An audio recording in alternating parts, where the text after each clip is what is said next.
Hello, Deep Culture Podcast listeners. This is Joseph Scholz. We are on summer break, so this is a rerun.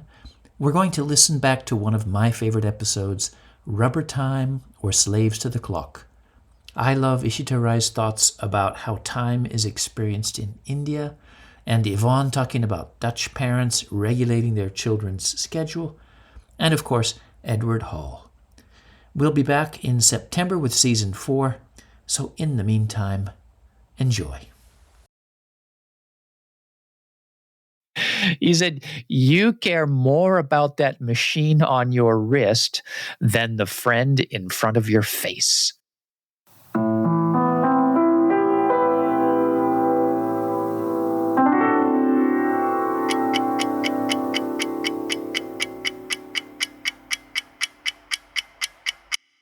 Hello, this is Joseph Scholz. Welcome to the Deep Culture Podcast, where we explore culture and the science of mind. This podcast is for people who move between different cultural worlds. We talk about intercultural experiences, and we dig into the science and the psychology of culture and mind. And I'm here with my co-host, Yvonne Vanderpoel. Hi, Joseph. Good morning from my side. Well, it's an hour earlier for you today than usual, right? Because you just switched to wintertime, isn't that right? Yeah, we just switched to winter time. And yes, we had to check once more, what time do we actually start our recording? Well, good morning. And that is fitting for today's topic because we will be talking about time. And this episode was inspired by a conversation that we had talking about cultural difference. I remember asking you, what is the single most common cultural difference that people ask you about when you are doing cross-cultural trainings? And I said that in these trainings, and I often work with people from a governmental, non-governmental organization, everyone has a story about cultural differences in time. What kind of things do you hear? Well, for example, complaining about people from a certain country being late to meetings or not keeping deadlines. Actually, quite some negative judgments. Yeah, it always seems to be complaints, doesn't it? Sometimes it's the opposite kind of complaint, people are too obsessed with the clock. But I don't often hear someone say, wow, I really like how the people in that country experience time. It always seems to be something negative. And actually, that's an interesting thing because time, when you think about it, it's not an easy topic to talk about. It's hard to get people to look at time in a new way or even understand how culture can influence our experience of time. I don't think there's even much research or academic writing about this either. Everyone notices cultural differences in time, but even the specialists aren't really helping us to get these cultural differences about time straight in our minds. Well, then that's our challenge for today. It's up to us. So on today's podcast, we will dig into this topic, culture and time. And that brings us to part 1, the silent language.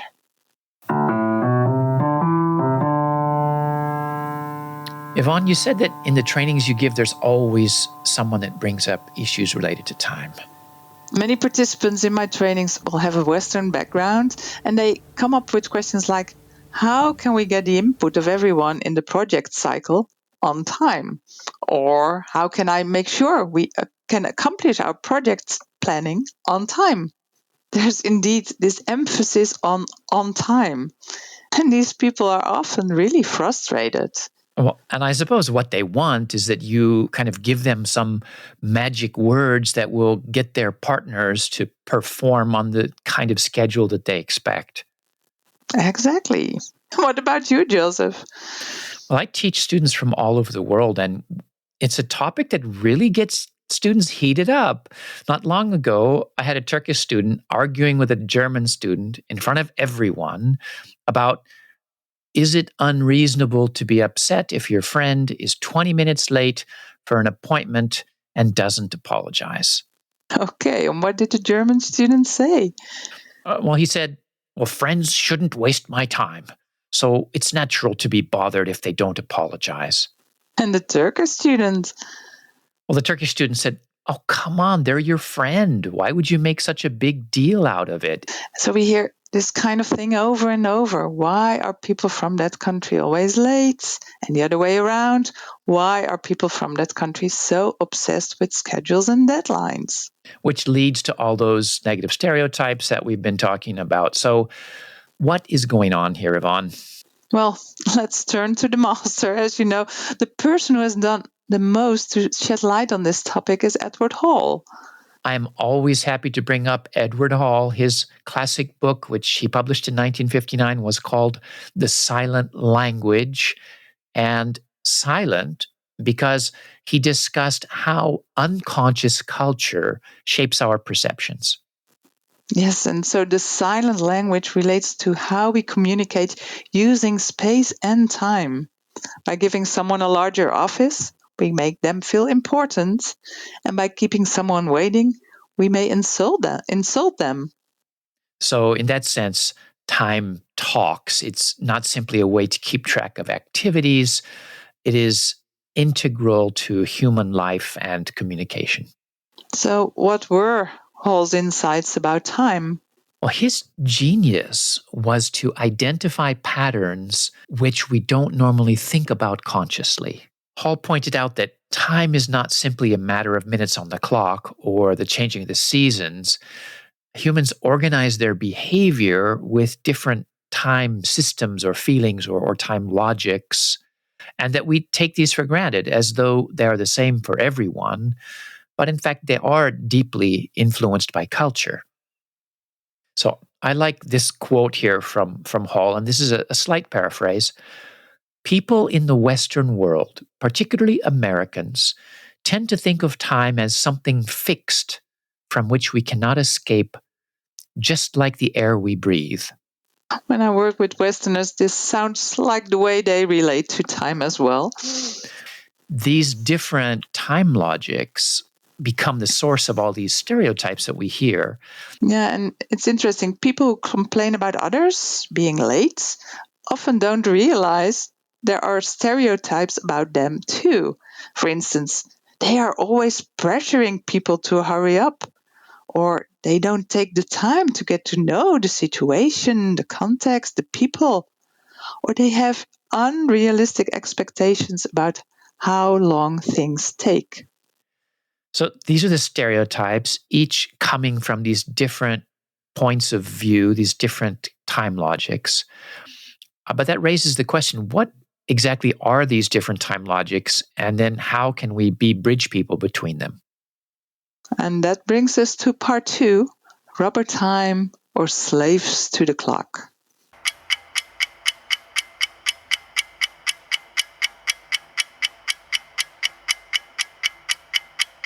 Before we put labels on different time logic, wouldn't it be nice to give our listeners a chance to think about their own time logic?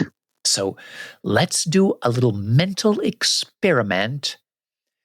If someone says, draw a picture of time, what is the image that comes to your mind? I don't mean draw a clock. I mean, try to visualize time as an idea or metaphorically. Okay, now compare the image in your mind to this description, written by Edward Hall, about how Americans think of time. Americans think of time as a road or a ribbon stretching into the future, along which one progresses. The road has segments or compartments, which are to be kept discreet, one thing at a time. People who cannot schedule time are looked upon as impractical. So, what was the image in your mind? Was it similar to this, a line or a road stretching off into the future? If that was the image in your mind, then just spend a minute imagining what other images might be possible. Some people see time very differently than a straight line. When I do this with students, some represent time as a circle, or as in cycles that repeat, or as a spiral going upward, or as a series of overlapping circles, the different things that you spend your time on. Well, and these two different sets of images are what Hall refers to when he talks about monochronic time and polychronic time. Monochronic time is what Hall was describing, time as the order in the universe. Efficiency refers to doing the most possible in the smallest increments of time. And there's a tendency to feel that things should be done one thing at a time, because time is experienced in a straight line. Well, and there is, of course, an important truth behind this logic of monochronic time, and that is that time is limited. There are only so many hours or minutes or seconds in a day. And because of that, the thinking goes, we should try and do as much as possible, as quickly as possible. Is this the time logic that comes naturally to you? It's certainly what I grew up with in the US, and it's really common in Japan. So, yes, this monochronic logic does feel very natural to me. And how about you? Yeah, well, same thing. Living in the Netherlands, definitely monochronic time is part of me. So, you and I have both been influenced mostly by monochronic time. So, we need another perspective. So, I asked Ishta Ray from the podcast team about her experience of different time logics growing up in India, working for Indian multinationals and with international teams. So let's take a listen.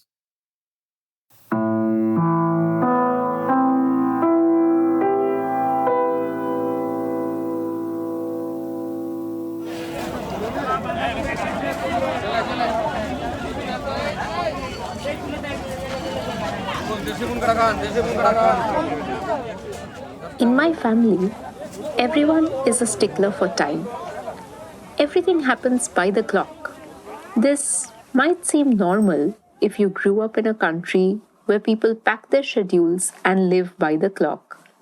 But not so normal where I grew up, in Durgapur, a small town in eastern India. I grew up using different time systems. In English, we say time is money, like it's a precious commodity. In Bengali, there is a word nagad. It means around or approximately and can be used only for time. Time for us, more often than not, is approximate, not an exact quantity which we can spend or waste. The word for yesterday and tomorrow, kal, is the same.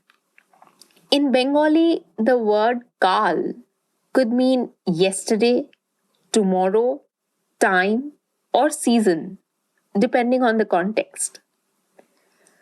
The concepts we use to talk about time are themselves very flexible and fluid. Even distance is given in time. So when asked, how far is it to the store?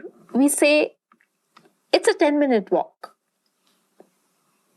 There is a certain logic, a rhythm to this fluidity.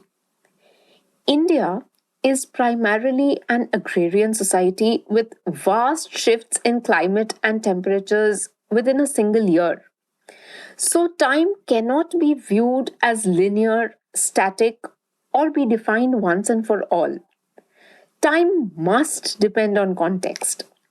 Seasons are viewed as something that returns. Farmers who have lost their crops this year due to floods must remain hopeful about a bounty the following season. If there is drought, the time for repaying the loans will have to be extended to continue feeding families. Seasons influence time. Relationships influence time.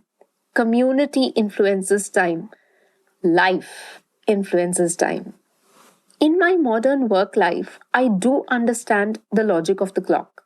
Yes, it is important to reach the office in time for the 9 a.m. meeting.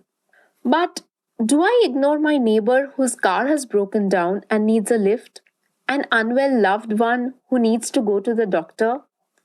How do I control the water on the roads from the especially heavy monsoons?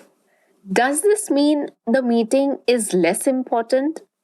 That time is less important? No. But when life itself is uncertain, how can time be fixed? Because of this, the overall approach towards something that couldn't be done today is very forgiving.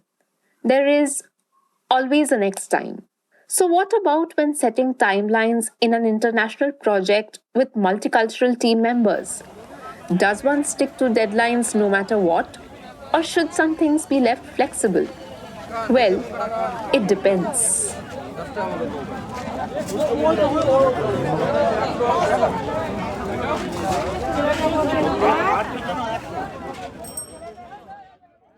I love it when she says life influences time. And unlike monochronic time, polychronic time is more flexible. It can be stretched and adapted to the needs of a particular situation. Well, I've heard it called jam karet, rubber time in Indonesia, or island time in Hawaii, or elastic time in Africa. And the emphasis is flexibility. Time should serve the needs of people, the needs of the situation, and not the other way around. People expect the unexpected, and they use time accordingly. And there's an important truth that lies behind the logic of polychronic time, and that there's always more time. The sun will come up again and time will go on. And because of that, we should appreciate the time we have and give time to the things that are important. And it's not so difficult to understand these concepts, but that doesn't mean that it's easy to adapt to other time systems or to use them to our own advantage. Oh, no, on the contrary, it's really hard. How did you learn about these different time logics? Yes, well, mainly through my work in Central America. And I vividly remember a field visit in Nicaragua. And as a program officer working for an NGO, my colleague and we visited various stakeholders. And one of these persons was the local director of the water company. And when arriving the set time, the director was still in a meeting, but he waved that we could join. And we shook hands with everyone inside, and we were given chairs to the side.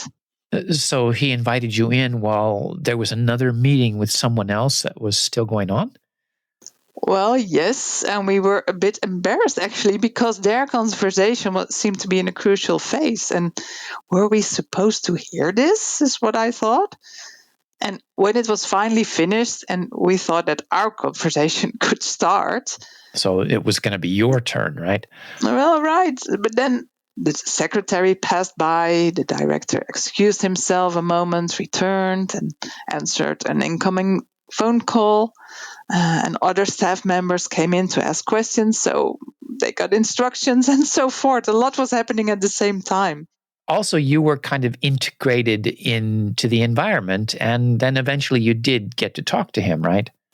Yeah, it gave us the chance to chat with everyone, and we exchanged bits and pieces of information of what we wanted to discuss, and not only with the director, but also with relevant others. Maybe 4 or 5 hours later, we really had discussed everything we wanted. Well, but I must say, it took slightly longer than we had foreseen. So this really sounds like a polychronic experience. How did that feel to you? I liked it a lot, but I can imagine that it can be so stressful, and mainly for people who arrive with a packed schedule book and a long to-do list. Well, people for whom time is money. So what's the time logic that's operating here? Well, it shows what Hall meant by the word polychronic. Poly means many. So polychronic time is when people juggle multiple tasks at the same time and use time flexibly. You dedicate more time to important things. Well, it took me a long time living in Mexico to get used to polychronic time, but even then, I often didn't handle things well. Well, what happened?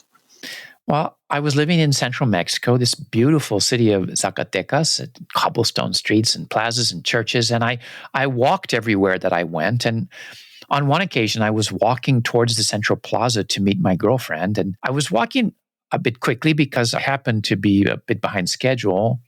But then a friend of mine spotted me from across the street, and he ran over and he excitedly started to tell me about this car that he had bought and what a great deal he got. And he started to go on and on about this.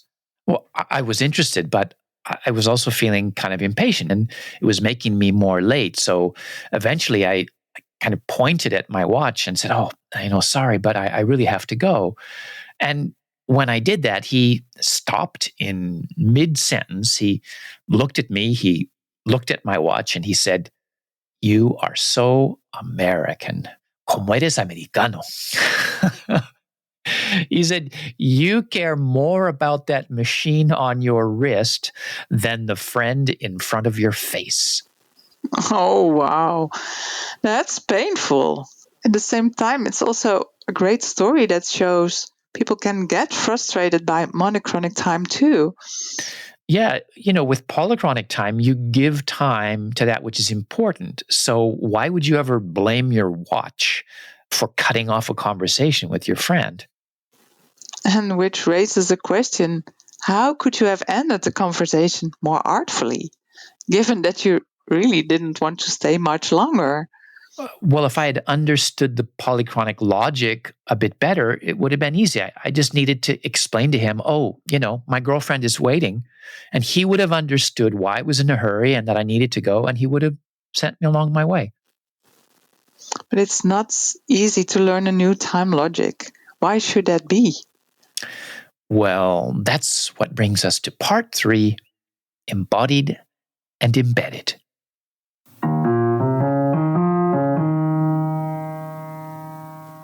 Okay, Joseph, how long did it take you to get used to the time logic that you encountered in Mexico? To be clear, not everyone uses the same time logic all the time in Mexico. But when I was living there, I tried, but I never really got used to this polychronic time. I remember, for example, waiting in front of a movie theater for that same girlfriend. And the movie started at 7, but at 5 to 7, she still hadn't arrived. So I told our friends, well, you guys go inside and I'll look for you after she gets here.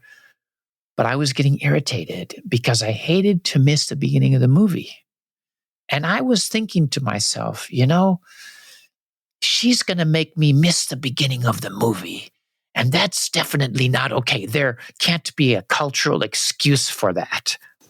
Okay. And what happened? Well, at 7:10, she arrived and I was irritated and I kind of snapped at her and I said, I hate missing the beginning of the movie. And once again, I got this amazed look. And she just said, look, if it's so important for you to see the beginning of the movie, why didn't you go inside? And she was right. I mean, I was stuck in my linear logic, thinking I couldn't go into the theater until she had arrived. Of course, she would have understood. Of course, she would have found us inside. Makes sense. And she was confused about why I would wait for her rather than going in to see the beginning of the movie. And then why I would blame her for the fact that I didn't go in to see the beginning of the movie. It just made no sense to her at all. So what can brain-mind sciences teach us about these different time logics?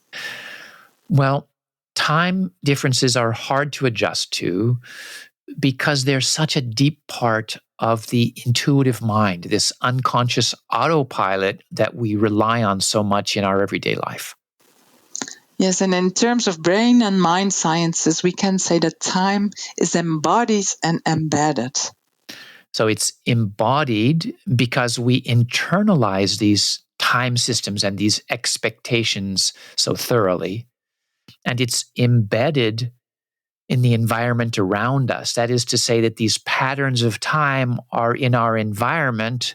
And so one of the lessons from the brain and mind sciences is that these time logics are absorbed at a very young age, which reminds me of this article about unconscious cultural assumptions about raising children. And that article discusses differences in time, and it talks about Dutch attitudes in particular. Yes, I know what you're talking about.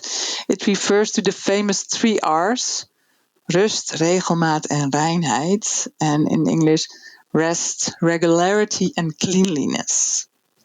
It's an article by Harkness and Super, and I wrote about it in my book, The Intercultural Mind. And so here's a passage about that.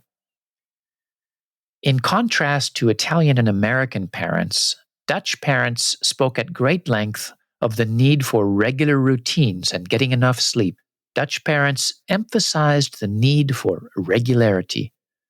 As one Dutch parent said, to bed on time, because they really need to rest, to grow, and regularity is very important when they are little. Does that match your experience, Yvonne?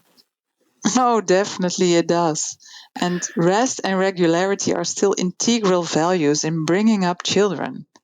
And babies need their rest, and all children have specific bedtimes. And having dinner all together as rest point in the hectic family life is indeed something that parents strive for. It's not strange even that CEOs of huge businesses or even ministers say that they have to be back home at 6 to have dinner with their kids. It's a very linear time logic, but you actually set aside or schedule a very particular period of time to rest. Exactly. So we've talked about these different time logics, but let's give our listeners a test. Let's see if you can apply two different time logics to the same situation. So imagine you run to catch the subway, but you just miss it. The door closes in your face, and the next subway comes in 10 minutes. There you are on the platform. Have you gained 10 minutes, or have you lost 10 minutes? Both answers are possible, depending on the time logic that you are using. You lose 10 minutes if you think in terms of monochronic time. You are prevented from going on to your next activity, so the time is lost. But from the polychronic point of view, you've gained 10 minutes because now you have 10 minutes free to use in any way you want. You're free from the tyranny of the clock for a short time. Joseph, how would you react? Well, I'd like to say that I'd be flexible and enjoy the extra 10 minutes, but probably I would simply just be irritated. So even if your attentive mind, the linear rational mind, told you that it was no big deal, your intuitive mind, your unconscious autopilot, would make you react with irritation. These are things that are experienced intuitively. So what we need to develop is a feeling for these different time logics so that we can use or understand both of them. And that's what lets us be a cultural bridge person. What about a final quiz question? Which time logic is more efficient? Monochronic time or polychronic time? People who are used to monochronic time will often answer that it's more efficient because, according to them, it lets you get more done. It makes things more predictable. However, this is only true if the activity you're talking about is a predictable one. For unpredictable activities, polychronic time can be more efficient. So, for example, in Mexico, I remember getting on a bus and I asked the driver, excuse me, what time will the bus leave? And he said, when the bus is full. Now, this creates a different kind of efficiency. Yes, and for instance, if you're an artist, you can't plan everything by the clock. You need flexibility and you need to shift to some other activity if you're not making progress. And it's not efficient for an artist to try to make art from 9 to 5 because you never know when the inspiration will strike. And if you're not inspired, it's best to wash the dishes or do the laundry. And, Google is famous for allowing employees 1 day a week to work on their own projects. They understand that rigid schedules get in the way of creative work. Yes, well, there's so many other aspects of time that we haven't talked about today, such as future versus past orientation. Do you look to the future to guide the present and therefore assume that change is good? Or do you look to the past to guide the present and assume that we have to treat change with caution? And there are even cultural groups for whom the future is not in front of them because you cannot see it. What is in front of you is the past, and you are moving backwards towards the future. The future is unknown, so you cannot see it. And then there's also this idea of the time horizon. So if I say plan for the future, do you think in terms of 6 months or 50 years? Of course, there's so much more, but I think it's almost time to wrap up this episode, Joseph. I think so. If you are looking for more information about this, please check out The Silent Language by Edward Hall. The article that we discussed is called Themes and Variations, Parental Ethnotheories in Western Cultures. That's by Sarah Harkness and Charles M. Super. The Deep Culture podcast is sponsored by the Japan Intercultural Institute. We are an MPO dedicated to intercultural education and research. If you are interested in culture and the mind, check out JII's Brain, Mind, and Culture Masterclass. It is a blended learning course and an online community of cultural bridge people. Just do a web search for the Japan Intercultural Institute and check out our early bird discount, 50 euros off. If you liked today's episode, we would really like to hear from you. Leave a comment on Apple Podcasts or write us at dcpodcasts@japanintercultural.org. You can also find us on YouTube and leave comments there. Thanks so much to our sound engineer, Robinson Fritz. A special thanks to Ishita Ray for sharing her reflections about time today. And of course, thanks to everyone on the podcast team, Zaina Matar and Daniel Glintz, and everyone at JII. And of course, Yvonne, it is always a pleasure to spend this time with you. Well, thank you, Joseph, and thank you for sharing the time. Also, listeners, thanks for sharing the time. We've used this word frequently in this podcast, but it was wonderful. It has been a wonderful shared time.